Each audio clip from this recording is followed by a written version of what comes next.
Hey everyone, and welcome to Almost Cancelled. I am Peter, that is Tara, and we are going to talk about Big Little Lies, Season 2, Episode 6. It's called The Bad Mother. So, full spoilers for the episode as always, and we will deduce throughout this episode who the bad mother is, who we're referring to in this. I mean, obviously, there's the court case, there's the hearing with Celeste, but I think it's very clear by the end of this episode that we're really talking about Bonnie's mother. If we're talking about it's a big Bonnie episode. Yeah, if it's actual bad mothers. And I know that we talked about it last time. I remember we talked about how every episode was starting with the push again, but it was like from another character's perspective. We finally got Jane last episode, which we assumed we had already, but this episode was Renata, which... So there's definitely... I mean, was the first one maybe just not like specific? It was just all of them? Because we only have 5 of them, and this is episode 6, so... There must have been one that wasn't specifically one of them. Or maybe they've repeated Celeste a couple of times since she's the one who's the most affected by it. Yeah, maybe. My best guess, without going back and checking, because I could just do that, but where's the fun in that, is that the first episode was just more of a collective everyone, and then it was episode 2 onwards that started the specific one person, and then the dream, or the, you know, in this case it wasn't, Renata wasn't sleeping in this episode, she was just kind of staring out at the ocean, but same idea. She's thinking about it. It's getting to her. So where we begin, I guess the hearing's the main thing to talk about this episode for sure. So much time is devoted to it. You know, there's a little bit of prep where they go in and they're told what's going to happen in the next couple of days. And sure enough, we get the extended interview with Celeste. She's very worried about it. Her lawyer tells her, like, I'll protect you as best I can, but their goal is to make you look unstable. Their goal is to make you look like you don't know what you're doing.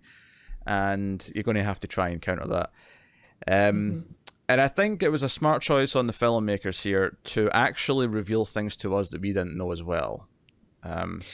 Yeah. I mean, they sort of hinted at least, you know, a little bit of it, but then you're like, okay, I guess because we've seen some of it, we didn't assume that there was more, but there's a lot more that was happening. Yeah, we started with the one guy, and it felt like a big moment, and it felt like certainly the first, but we didn't really know if there was more than that. We never. It's one of those things where we didn't assume there was more, but at the same time, it's not surprising that there is. Like it doesn't hit as like, oh wait, what? That doesn't make sense. No, it does. Like it works. And of course, I was actually sitting thinking, like, where did all these folk? How did they know all this? And luckily, you know, Celeste made it very clear afterwards that she's like, oh, she was having me followed. She had PIs like tailing me, and I'm like, okay, that makes sense. I didn't think that would be allowed, but I guess I don't know the rules. I guess it's I don't know the rules either, but my guess would be it's allowed to a point. I mean, I don't imagine like they can interact with her in any way, but I imagine just taking photos of people walking out of buildings is fine. Yeah. Okay. Because they're in public spaces. It was so invasive. I loved watching Nicole Kidman's performance on there because for the most part she was like, anytime they were talking about Perry, like she had all the right answers. She was like, nope, I was there for my children. I defended them. But then once they started like getting this other stuff in there and they bring up the Ambien that she had taken, then like her voice goes up and she starts fiddling with her fingers and she gets nervous. She's such a great actress, great performance up there. Yeah, a lot of body language going on. And it's funny because obviously like with the Perry stuff, she's obviously thought about this, she's rehearsed it, it's what she's been speaking to her therapist about. And obviously the gentleman callers, outside of the one that Louise saw, she wasn't expecting that. So I like, you know, I understand why she's so flustered with that. Not just that, but like all of her friends are and family are in there. She has to admit all these things in front of them, things that she's been keeping private and secret for, you know, her whole relationship. So I mean, the theme of this show is like bringing the truth out of the lies, right? It's the idea that all these things are being lied about, and even little things, some big things. I mean, the show's called Big Little Lies. I didn't even mean that, but you know, like. So this is like the sort of prime idea of the show is that these things are coming out, and even her friends even Madeline didn't know about these extra sexcapades. But like the one thing though, because obviously she's not prepared for that, she's prepared for the Perry questions. I did think, and this is maybe a testament to how rough she's having it up there at this point, but when they finally bring up the Ambien, I feel like that's something she should have had prepped, because she knows that that's going to come up. You know, the incident in the car, she knows Louise knows about it. Like, it makes sense that's going to come up. But by that point, she is so flustered with everything else that's been brought up until that point that she comes across even worse than she would otherwise do. Right. And during her point of being so flustered, that's when the attorney goes, "Did you ever push your husband off the stairs?" And then they break out the computer simulation, which I did not see coming. No. Where like, well, physics say that if he slipped, he would land here, and I'm like, yeah, but that depends how he slipped, right? I mean, you can slip in a lot of ways. You could let's say instead of slipping, he actually like twisted his ankle and fell to the side down the stairs and hit off the railing first, or let's say. Let's say he just stepped over the edge and fell backwards, or did he actually just slip and tumble backwards and then go down the stairs? There's a lot of variations to falling down the stairs that I feel it would all result in different landings depending on how he goes. I agree. Yeah, it's just they're just trying to coerce her into saying something. Oh yeah. I'm not saying this is a mistake in the show's part. I'm calling out that the tactic here is that this is actually bullshit science that they are using to try and scare Celeste and the others into confessing things, because they're assuming that they won't call it out, that they won't understand that this is actually bullshit. But I'm pretty sure it's bullshit. Yeah, I'm calling it. Also, I feel like, again, likewise, they say he must have been pushed because he landed like this, but I'm like, surely he could also land 50 different ways if he was pushed, or 500 different ways. A lot of ways to land on a set of stairs. A lot of ways to land. I don't know. I'm calling BS too. Yeah. I'm gonna let the cat out. You continue with the more observations on this question. Yeah. Okay. Well, after that, she goes into, like, I don't know, some kind of a break, and then her attorney's like, "We need you to get back on the stand," and she says, "I refuse. I don't want to go back in the chair," and that's when like Madeline comes in. It's like, "No, Rocky, you got to get back out there. You got to fight Apollo." Rocky, this is your moment.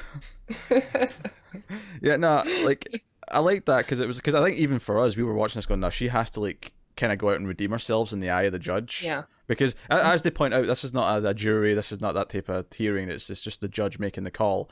And to the credit to the judge, actually, I feel like every time she was like asking questions, like she was always doing it with this sort of sympathetic kind of approach, where she's like trying to help Celeste, like she's trying to ask her the right things to get the right responses back.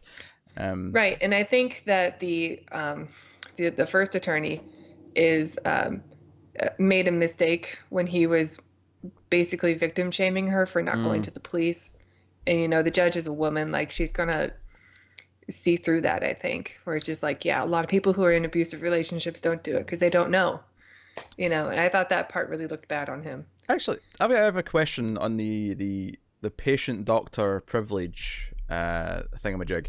At one point in this line of questioning, he asks her, "Did you ever tell anyone?" And she says no, and obviously that calls back to season 1 because the therapist said that to her. But she does say, "I did tell my therapist though, and I was building up to it or whatever." And I thought to myself, can she take the stand, the therapist, if the person wants her to? Like, can she opt into like her being a character witness for her? Is that a thing? I don't know. Well, that's just a question. I'm not sure, but I was curious because I'm like, yeah, obviously it's there to protect things they're saying to them because it's all private and so on. But if the person wants their doctor to be like, "No, hey, can you tell them that I said this because it's kind of relevant?" I mean, maybe it's a can of worms because if they give that go ahead, then the therapist then has to answer everything. So maybe it's not worth it. But maybe it's too dangerous. Yeah, but I was thinking about it when she said that. Yeah. So yeah, the next day she has to go on the stand again for her own lawyer, although he does get to kind of come back up and ask more questions afterwards. And she talks about why she never left Perry, and because she wants to make a statement, because she asked at one point, "Can I just make a statement on my own? I want to speak to the court. I want to address the court." Yeah. And she talks about how she was scared, what he would do to her, that she did love him, but it was because they keep bringing up, do you have an addiction to sex? Do you have an addiction to violent sex? Is that something that this is? And and I think it was smart of her to say, like, I was in an abusive relationship. Sometimes the violence led to sex, but it was everything's a little bit confusing because of it. Like, you still are sympathetic towards her. Yeah, I almost wish she, because at one point at the very end, the lawyer brings up, your son was bullying someone. There was there's an incident with biting and strangling and whatnot. Like, and I almost wish that she would use she went down that path. Celeste, and said yes, and that was actually the incident when I realized that this was rubbing off on my son, where I decided that I was going to leave him, because I realized it wasn't just me that was being affected. Like, I almost wanted her to really say that and like hammer that home. Partly because it kept cutting to Mary Louise's reaction, and I just, which obviously when we get to the end of this episode and we get to the final moment it cuts on, good part. It's a great moment because she, the judge is out and she's like, I'm going to give my verdict essentially at this time, and Celeste stands up and says, "Now, Your Honor, if I'm being questioned because if I'm fit to look after the kids, then it's only right that the person trying to take them should be questioned too." And it's almost like she gets a little bit of her mojo back here as a lawyer, because it felt like she felt more confident in this scene than she did throughout the rest of the questioning. She stood up and says, "No, and I'm going to do it myself." And the judge quite rightly said, "I don't know if that's a good idea." But she's like, "No, I'm a lawyer. Like, I'm qualified to do it. I'm going to do it." And she sort of recedes. And so the judge is like, "Yeah, okay, so tomorrow we'll come back and Mary Louise will have to testify." And it just ends in Mary Louise's face, and it's just this little kind of look of what. And I love this so much because I feel like, not that this show I think is about teaching people that it should be an eye for an eye, but I think there's a satisfaction to us as the audience that Mary Louise is going to have to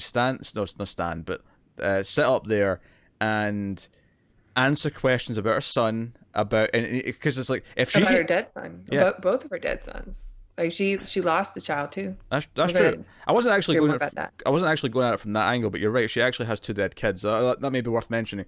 But just from the perspective, an idea of like, if the whole point of getting Celeste to seem unstable was just in her reactions and how she approaches things, if she can get her up there and get her to like say victim blame Jane, and she can get her to say other extreme things that she said and be the way she is, finally her character will come back to bite her in the ass. I mean, that's kind of the hope here, right? Yeah, unless Mary Louise is still able to like poke and prod and goad her into becoming unstable as a lawyer, and maybe like even admitting that she did kill her son.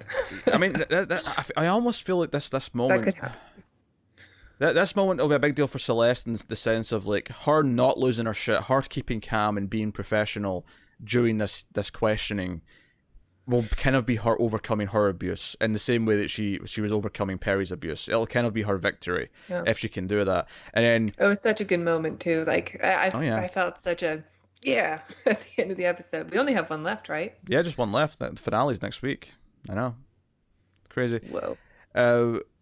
And I almost like I'm half expecting a Few Good Men this next episode. I'm expecting You Can't Handle the Truth. I'm expecting Mary Louise to be sly and manipulative and get through it as best she can until something just snaps and she can't take what they're saying about her son, or she can't take this or that. And she has some frustrating scenes. She's going to get blamed for it. Yeah. Jane. The whole point of her being up there is so that she can prove that she's an unfit mother because she's, made a monster. She made a monster. There you go. Because Jane goes by to see her after the first day of questioning. She's like, and Jane goes over and says, "Hey, she's a good mother. Call this off. This is ridiculous." And of course, Mary Louise goes, "Oh, I considered that. Of course, I feel awful, but it's the best for the boys." And then she turns it around and "Hey, Ziggy mentioned that you bought a gun. Were you planning to shoot my son?" And Jane loses her shit, and Mary Louise just shuts the door, and Jane just lets her have it from the other side of the door. She's swearing, she's shouting. I love this scene. This is probably my favorite scene. I know the ending was like really a great high at the end, but I love that Mary Louise is trying to pull her same tricks on Jane and Ziggy, but Jane has no attachment to Mary Louise, and she's like, and she doesn't take any shit from her. She's just like, "Yeah, I bought a gun because I was raped by your son because he's a monster, and Ziggy has to grow up and this horrible realization that his father is a rapist for the rest of his life. It's going to torment him, and it's your fault, and you're not accepting it." And it's just It's a great performance. Really, really good. No, it's a really good moment. Her letting it all out. I mean, it does beg the question: will she try and pull this with her as well? If she, let's say she wins, let's say Meryl wins. That's what the threat was, right? Like, it was, oh, like, I can do this to you too if you try anything with me. Yeah. So her being like this, and Jane kind of unleashing, it's another cathartic moment because of the build up. Because I mean, and it shows how her behavior affects people. Because the main thing I was thinking during this scene is that just a couple of episodes ago, Louise was allowed to kind of be let in Ziggy's life, and they had sort of a grandmother grandson kind of meeting, and it seemed like they were being very civil with each other. Jane was kind of getting along with Louise, but it shows that Louise, once she tries conniving, once she starts doing that, and once she starts trying to get her own way, it's clear that she breaks relationships down. Like she's tearing apart like her own family with Celeste and the kids. And she's almost already doing it with Jane and Ziggy. They're already at that point. It's taking no time at all for her manipulative. The only thing she knows how, right? Is just how to manipulate and get whatever she wants and put people in uncomfortable positions. Like Louise doesn't know how to have empathy. I mean, do we get is one of the questions that Celeste asked next episode, is it, why did your son commit suicide? Well, he didn't commit suicide, did he? It was an accident. I don't know, actually. But I'm looking forward to hearing the backstory. Yeah. All I know is that she had another son who is also, I think he died when he was a kid, maybe a teenager, I don't know. Yeah, I feel like that's going to come up in the questioning. Because depending on the death itself, and because if it was someone else's fault, because it was an accident or whatever, fine. But the way, if you look at it, one son was dead before he was an adult, and then the other son was a rapist. Like, your track record with kids ain't so hot, Louise. Maybe the two boys would be better in foster care than going with you. Mm-hmm. If you want to argue that Celeste is not fit to be mothering anyone right now, fair enough. You know what? Argue that she should have have help. Like, say that like all of her friends have to take shifts, like staying with her for a while, or so. I don't know. Yeah. So it's something like, okay, you need someone else there that's in a more stable position. Fine, argue that all you want, because we've talked about how Celeste is in kind of a rough place. The car incident, because there was a moment with her that I liked in this episode as well, where she starts drinking after she puts the boys to bed, and she takes like a cup, and then she swigs out the bottle a little bit, and then she kind of stops herself and puts it back because she realizes she's going down the same rabbit hole again of like being hungover in the morning. And she has a bit, like she does put, there's a scene of her putting on her makeup, she's putting on her war paint, as it were, and I refer to it that way because this is before she goes in and makes her like, no, I'm going to question her tomorrow, like we're doing that. This is almost her like trying to become her old self again and be presentable.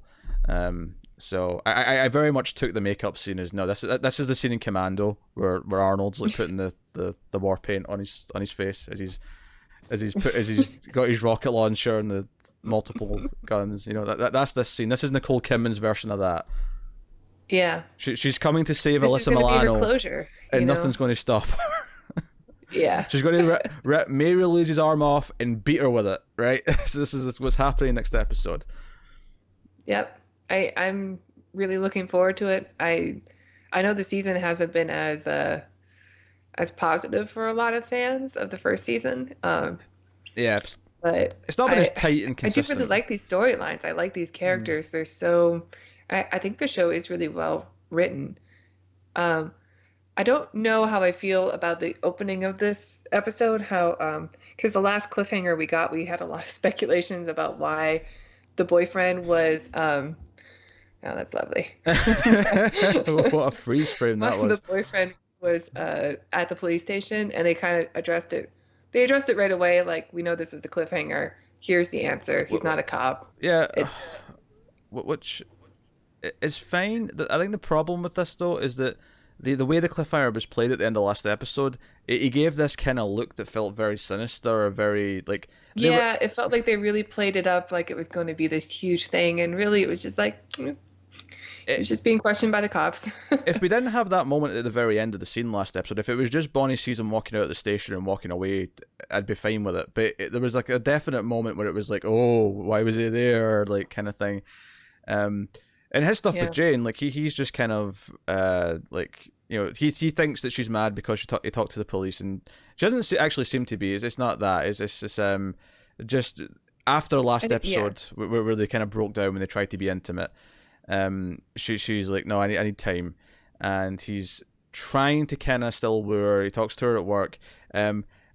It was a little bit forceful the way he showed up on the beach when she was with Ziggy surfing, although notably them surfing is something that he kind of introduced to them, so there's something to be said that his impact has actually had a lasting effect with them as a pair, so that is kind of sweet. It did. I mean, I don't want to say it felt stalkerish because it wasn't stalkerish, but it was just, it's like she literally just said, like, from our perspective, it was like earlier that day, I need time, and then he's like there on the beach waiting for them back from the water.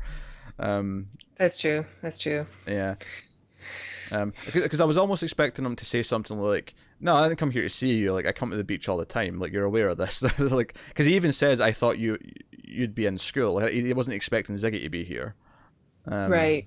So That's true. I think he's still like really sweet. He seems like he's a really good guy still, and yeah. I like that Jane has that, because she's going through so much, and he's willing to be patient for her. It's definitely, it's nice to see really good men on this show too.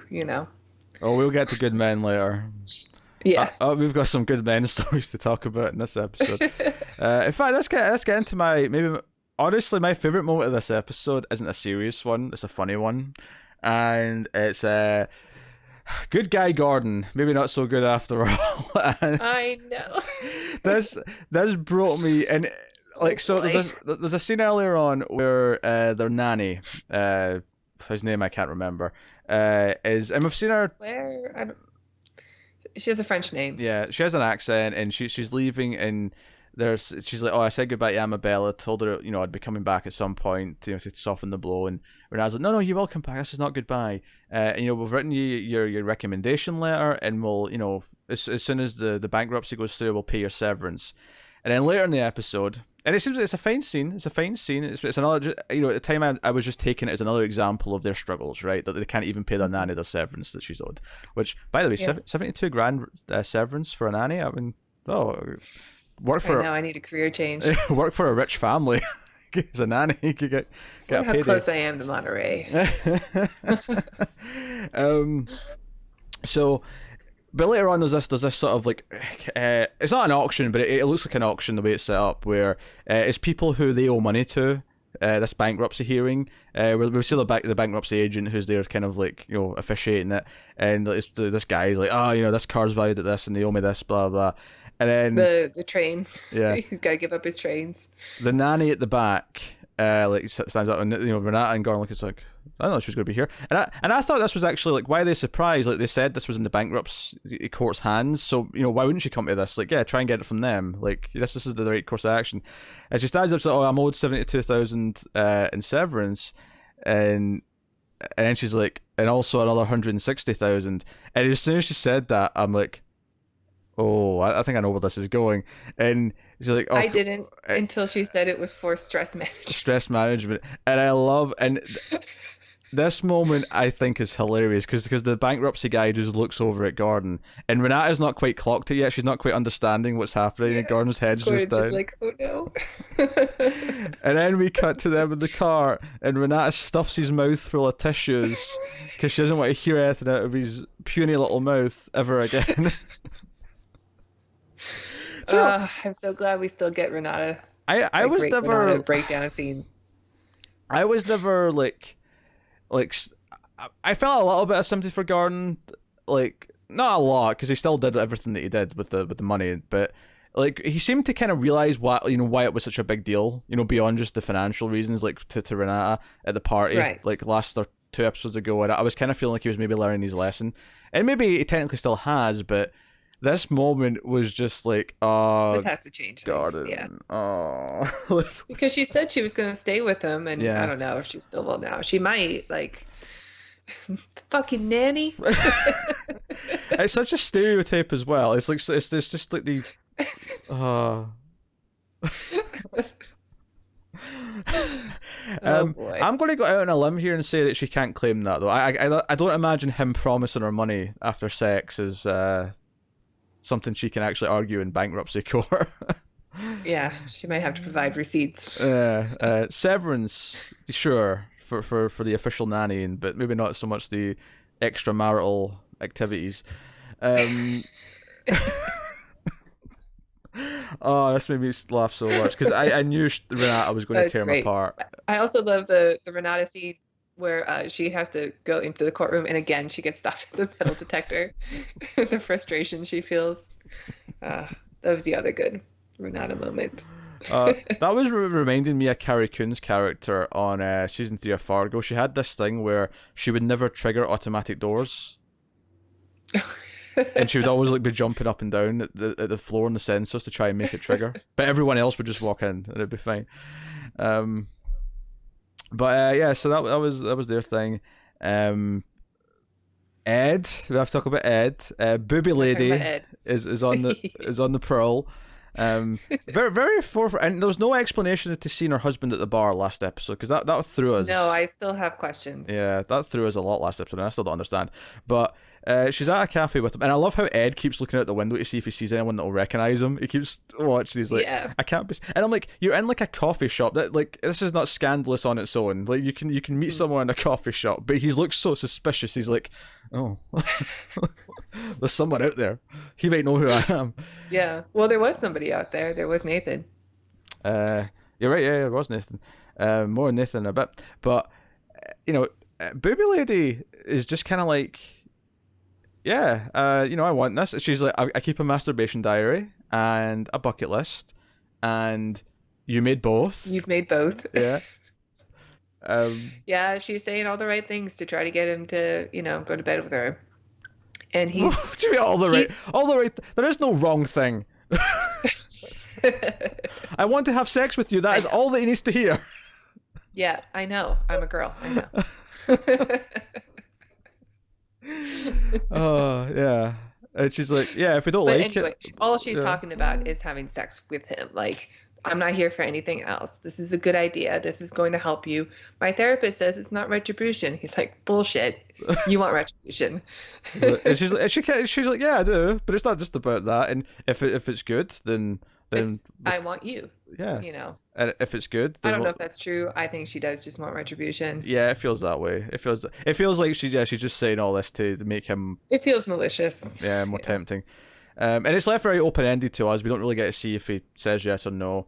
I don't think I don't think it does either. The way things go with Madeline, who does snap at Bonnie, because after the scene with Jane's boyfriend, they meet again, the five, and they're kind of freaking out a little bit. But Madeline kind of snaps at Bonnie when Bonnie says, "Oh, of course, if there was like a tornado coming, you'd be like, oh, everyone just be calm, it's fine."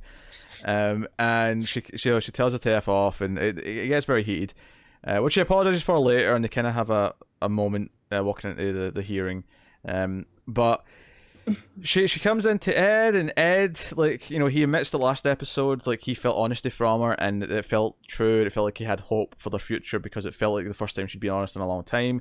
But he can tell that she's hiding something, and she's hiding this murder. That's what she's hiding, and we know it's nothing to do with him. We know it's a completely separate thing, but he can tell she's withholding, and it's every reason he needs to feel doubt, and she wants to tell him, and Renata's like, no, you can't tell him. We had a pact, blah blah blah. And he makes it very clear that there's no, like, just like flip of a switch. You can't wave a wand and all of a sudden I can trust you again. It takes time, it takes whatever. And he comes back with the kids later, and he finds Madeline in the bedroom listening to their song from their wedding in her wedding dress, which even before she said it, I went, that doesn't fit anymore. I thought that was kind of cute. Yeah. That the wedding dress doesn't fit. Yeah. Which, I mean, I guess it's normal. I mean, she probably got married, like, what, 10 years ago, 15 years ago? Like, it's... Yeah, probably about Chloe's age, +1. yeah, maybe. So, like, but it's a neat moment, and he's responsive to it. He's like, yeah, like, I meant it when I said you couldn't wave a wand, but that was pretty effing close. Which is, it's a building block. It's kind of sweet. It was great. I really felt it. I was like, oh, I think these two have good chemistry, and it was a good moment. How ruined will it be if we find out it was all up in Booby Lady's boobs earlier that day. That's why I think he didn't do it, because I don't think he would have, I don't know, would have done anything like that because of how he reacted to this scene. I think he would have been flooded with guilt. You're hoping it's good guy Ed and not Gordon guy Ed. That's true. Yeah. That's a good job I didn't go to Gordon for advice. He'd be like, yeah, you just, go with booby lady. Does she have a nanny? Does she have a nanny? Yeah. Have sex with a nanny too. Do whatever you can. It's great for the stress. It's great for the stress. Just don't go bankrupt. She'll find out. So that was their stuff. Bonnie is really feeling it. There's a lot of dreaming from her in this episode. I actually sat up at one point because it looked like she was smothering her mother with a pillow. Yeah, I think that's the first one we get where it's like, oh, she's just daydreaming. Yeah. So it kind of reads so like, it whoa, is a surprise. is she doing this? And then she has a couple others. Of course, she dreams that she stands up and admits to the push in court. And all the rest of it, and of course the cop is like watching her very intently. She sees her reactions, and she's watching the footage. She's seeing inconsistencies in Nicole Kidman's story. It's a whole thing.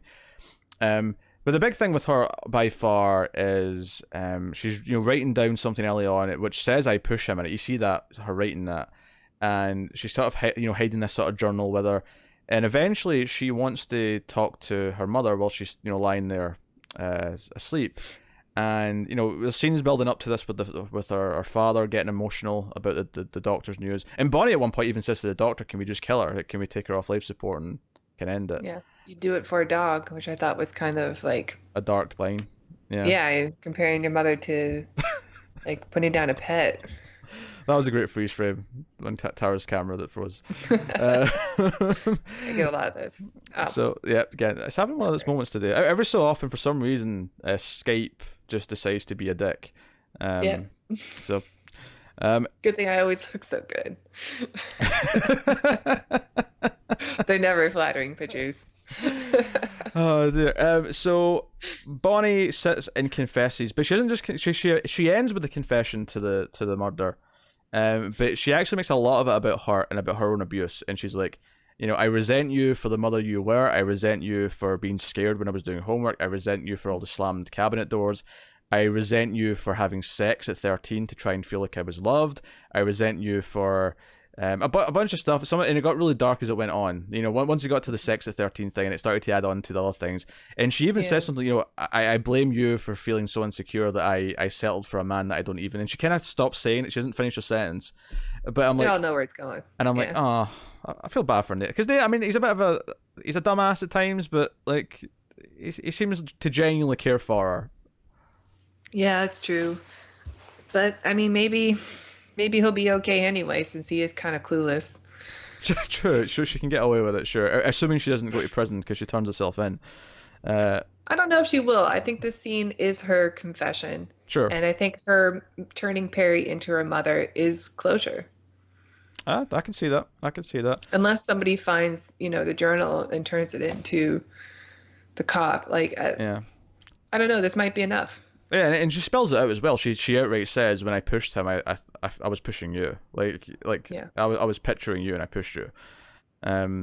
She's been angry at her mother her whole life, and so it's a big dramatic scene for her. I mean, Bonnie's stuff. I mean, I think it's suffered a little bit the last couple of episodes from being a lot of the same scene of her sitting in the hospital room. Yeah, this was a good moment though. Yeah, this was a great moment. Yeah. So no, this episode was better than the last one, because the last one definitely felt like... I think the last one felt like it was maybe the most wheel spinny of the season. Mm-hmm. I know it's weird to say that when there's only 7 episodes, but it did kind of feel like the last one could have probably just been cut down to 10 minutes and put in another episode. Yeah, but this is the penultimate, so we were going to get some juice, some highs and lows here. Yeah, some juicy stuff. I was going to say the meat, but you're vegan. I'm being respectful. I'm not using that metaphor. Yeah. The beans? Getting the beans. Getting the beans. That's where you get your protein when you're vegan, apparently. Beans and nuts. I do enjoy beans and nuts, admittedly, though. I have no qualms with beans and or nuts. Neither do I. Excellent news. I'm glad we're on the same page on the beans and the nuts issue. You know how you know when someone's vegan? Yeah. It's because their friends always bring it up. Just so you know, by the way. Joe is funny. Joe's funny about that is that the opposite joke is something that non-vegans say all the time. I know. That's why I said it. I don't always bring it up though. When was the last time I brought it up on a recording? You bring it up all the time. I do not bring it up all the time. I get it. It's a weird thing about me. I'm going to be conscious about it now. I'm going to be conscious about it. How many times you brought up my hairline? Never. We could play tit for tat here. We could do it. Yeah. I never bring up your hairline. You've done it. Yeah. Maybe it wasn't during the record. Maybe it was like before we started record. But you've done it. I remember. Never. I would never do that. I remember. That doesn't sound like me at all. I think you have me confused for someone else. Yeah. Who else are you recording with? Yeah. All right, Clara Kent. I'm seeing through that disguise. For the audio people, she's wearing glasses today, which she doesn't usually do, which is why I'm cracking that joke. Yeah, my eyes swollen. I don't know why. Yes. Hopefully the eye heals. Hopefully the eye gets better, and you won't have to watch shows with one eye in the future. Obviously, we're done with the episode. That's us wrapping up. Yeah. Unless I'm forgetting characters here that we've not talked about yet. But I think we did Jane. We did Renata. Those are usually the ones that get left behind. Yep. So the big stuff was the court stuff, though. That was obviously the meat of the episode. So there you go. Yeah. So the courtroom scenes were the beans. Yep. They were the beans. Yes. They were the beans.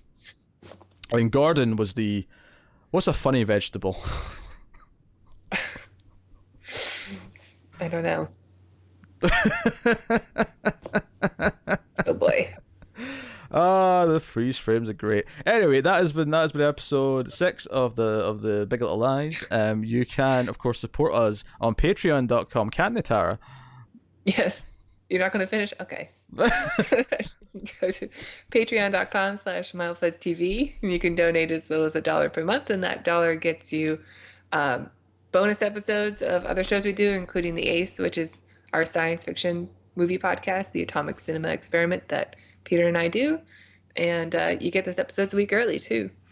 Yeah. So go check out Patreon. You can support us in other ways. You can go to the audio podcast that you listen to this on, the app, and give us a 5-star review and a rating. That helps people find us on there. You can like and subscribe on YouTube, of course, and comment down below and let us know what you thought of the episode. All of these things do help. And you can get us on Twitter at @mailed_fuzz for channel updates and various things. But we do have other Twitters. We have the Ace Twitter at the Ace Podcast if you want sci-fi movie stuff. And so on and so on. You can get me on Twitter at Wibble89 because I'm on Twitter because I don't know, because sometimes I get weird and lonely and I'll talk to the world, and every so often. I'm not on Twitter. All my best tweets come from the toilet seat. I'm just going to warn you now, though. Like, that's just how it works. That's where I get my best ideas. How much time you spend on the toilet? You need to eat more fiber. Well, it's funny you say that. Not as long as I used to. I've been noticing it's been a much quicker process recently because my diet has improved and it's been a bit more in and out. Why am I talking about this at the end of the Big Little Lies review? I don't know. I keep being surprised. I keep expecting to get some time to read something and then I'm like, oh, I'm done. Oh, okay. Guess I'll get moving then. But yeah, that is us. That has been the show. So thank you once again for watching and listening. We always appreciate it. Keep watching TV, guys. Have you got any vanilla?